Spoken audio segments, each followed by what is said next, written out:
as a caregiver, I was told in maybe the first 3 weeks after TC was assaulted, I was able to call Lee Woodruff, whose husband Bob had sustained a major brain injury while reporting in Iraq.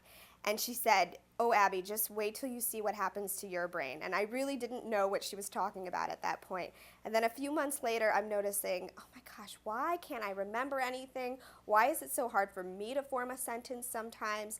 And it started to feel like TC's injury really was contagious. Watching him struggle with language so much sometimes made it difficult for me to pull my language together, especially because I was also giving care to my 2-year-old who was learning how to speak at the time too. So I was hearing a lot of like disjointed language during the day, which made it really difficult for me to speak. And beyond that, as a caregiver in those early days, you're just inundated with so many things that are completely out of your realm of knowledge, and just trying to organize everything in your life in order to keep it together, it's extremely overwhelming. And I think at some point our brains are just like, enough. We cannot take this anymore. So I found myself really unable to remember things that like I had just said, like maybe said to somebody, or something that people had just said to me. I couldn't remember people's names.